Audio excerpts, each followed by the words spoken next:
Good morning children. आज हम पढ़ेंगे अनेकार्थी शब्द। तो अनेकार्थी जैसे कि नाम से ही पता चल रहा है, अनेकार्थी का मतलब अनेक अर्थों वाले शब्द जिनका अर्थ एक से ज्यादा हो।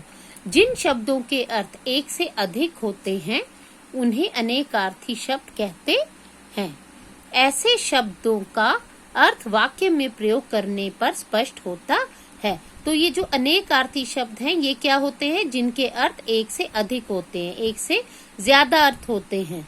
ठीक है। और इनके अर्थ जो हैं हमें तब पता चलते हैं जब इनसे हम कोई वाक्य बनाते हैं, तब हमें इनका अर्थ मालूम पड़ता है।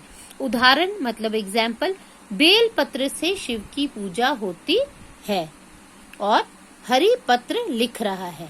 तो आपने देखा यहाँ पत्र दो सेंटेंसेस में अलग अलग तरह से यूज हुआ है। यहाँ पे पत्र जो पहला वाक्य है उसमें जो पत्र है उसका अर्थ है पत्ता, ठीक। और सेकंड वाले सेंटेंस में पत्र का अर्थ है चिट्ठी।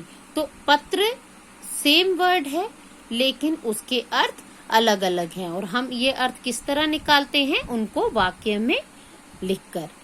तीर लगते ही हंस गिर गया। तीर मतलब बाण। गंगा के तीर पर भीड़ है। तीर मतलब किनारा। तो यहाँ पर तीर का मतलब बाण है और तीर का मतलब किनारा है।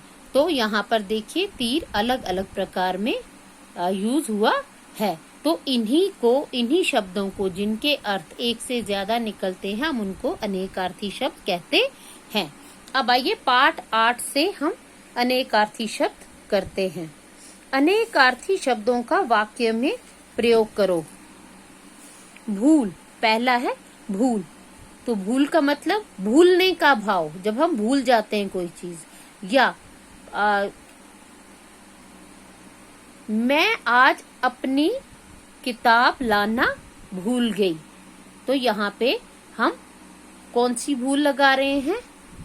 हम भूल जाते हैं, जो हमारे माइंड से कोई बात निकल जाए तो यहाँ पर वो भूल लगता है। दूसरा भूल होता है गलती। मैं अपनी भूल स्वीकार करती हूँ।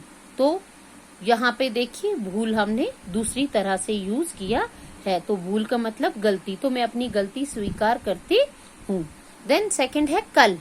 आने वाला दिन, जो नेक्स्ट आने वाला है, आज के दिन के बाद जो दिन आएगा उसे हम कल कहते हैं। कल मेरा जन्मदिन है।